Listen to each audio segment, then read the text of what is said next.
So to continue on our balance sheet, which we were talking about, we left off one very important thing, Very. liabilities. Debts, they're divided much like the estate. How's that? Those factors that we talked about earlier, age, health of the parties, duration of the marriage, lifestyle established during the marriage, all those factors have to be taken in consideration by the court when determining what to divide and how to divide it, if to divide it. So most people will have a mortgage or typical liabilities, more Credit cards. maybe a car payment or that.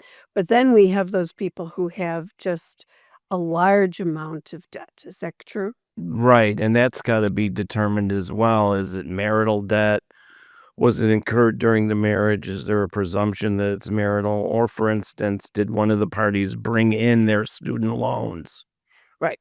So let's stay with student loans for a second. There's two different kinds of student loans that we really deal with in divorces. One is the party's student loans that they incurred for their education, or then the second one is when the parties have children who are in college and maybe there's parent plus loans or other student loans that they're responsible for. True? Right. We call those 513 expenses because it's governed by Section 513 of the Illinois Marriage and Dissolution of Marriage Act. And that in 513 deals with college expenses and or disabled children expenses. Exactly. And we'll talk more about that. In each instance, you have to file a petition in order to get the relief. Okay. Doesn't come automatically. And we'll talk about that more when we talk about support, right?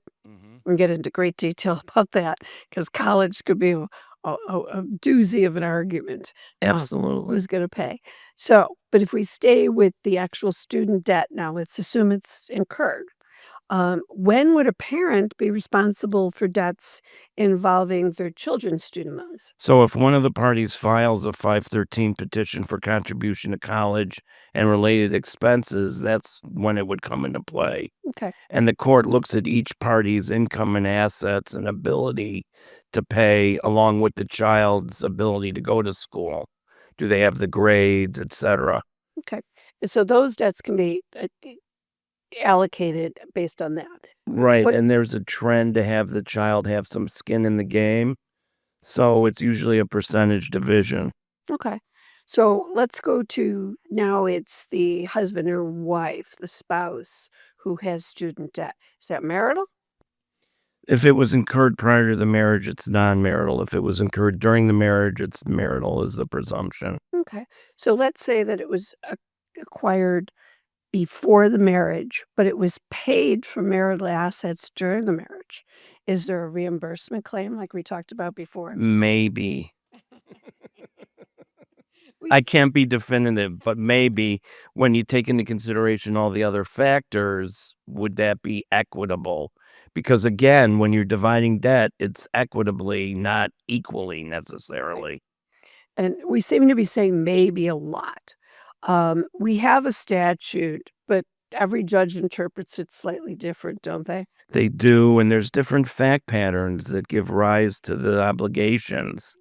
And one of the things that we hope to be able to do is to bring in maybe a judge or an appellate court justice to kind of talk about that in one of our future episodes. That would be fun. But for right now, where we are is that we've still going back to debts. So, okay, so we've got the student loans as one kind, and then we have like your mortgage debt against real property, which would just affect the equity, right? It just affects the equity and usually follows the asset. And what I mean by that is if, say, the house is awarded to mom, she'd get awarded the mortgage that goes along with it. Okay. And let's talk about debts that aren't affiliated with an asset. So, because your student loans are kind of against your education, which is kind of an asset. But, if we move to like credit cards, to personal loans from family members, things like that, how are those allocated? We get that a lot, especially the personal loans from family members, say, for instance, to pay attorney's fees or to pay for one of the children's private education, tuition, things of that nature. Those would be divided equitably if they were incurred during the marriage. Okay.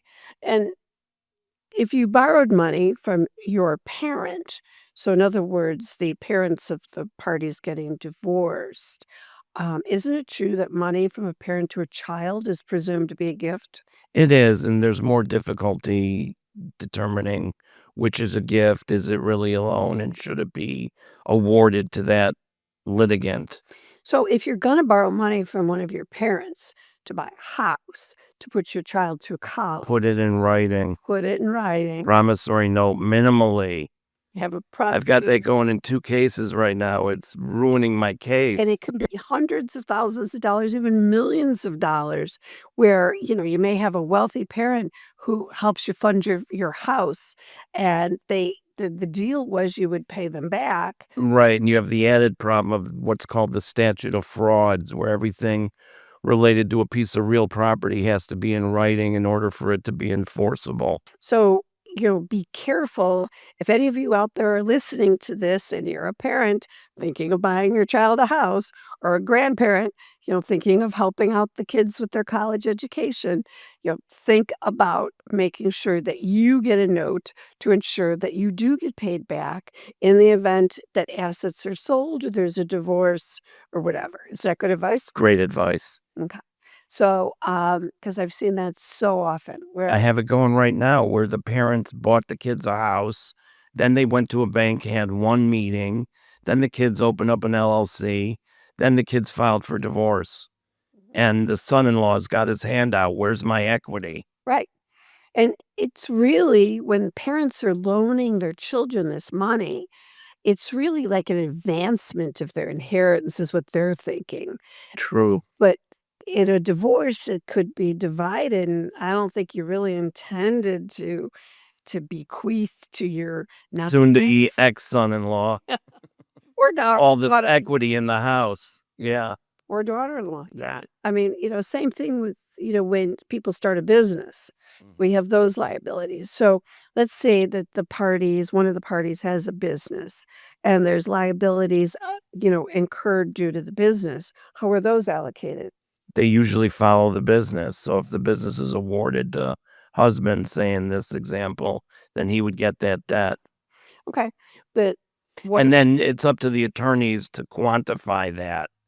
Is it the amount of the debt? Is it set off against equity in the business? yeah.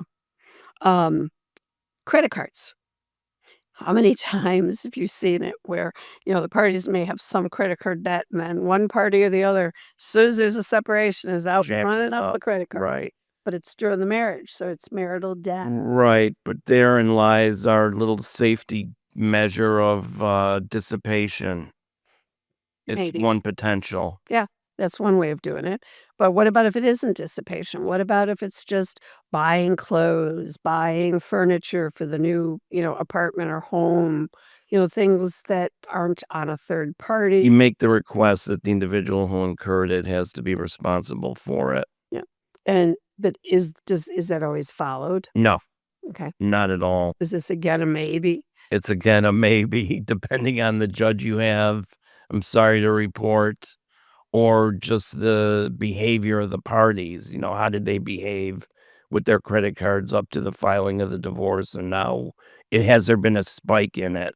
Yeah. I mean, it's always seemed unfair to me that one party is paying the debt to furnish the new one's home. I mean, that just doesn't make any sense to me, but it happens, and it happens all the time. Yes, it does.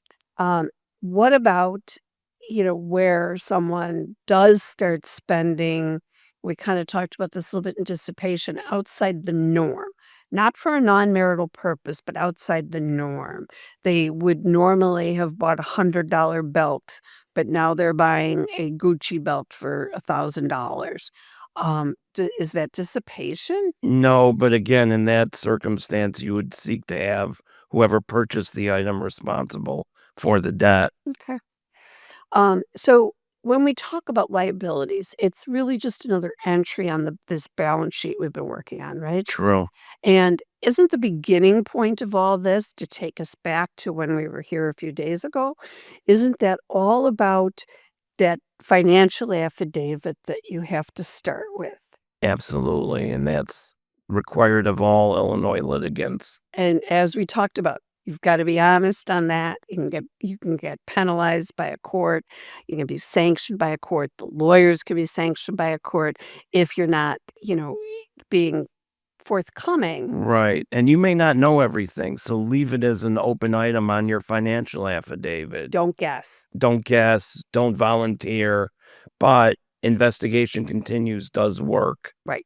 And when you say investigation continues, those are the buzzwords that lawyers use when we're doing discovery, which we'll talk about a little bit later, or when we're responding to a pleading or something like that, where we don't know the answer. And what we're telling the other side or the court is, we're not sure yet, but we're going to continue to investigate. And when we get through with our investigation, then we'll come back and answer this again. Exactly, modify the financial affidavit once the information becomes clear via discovery. Right. So when you see, investigation continues, it's not a big deal, right? Right. Okay.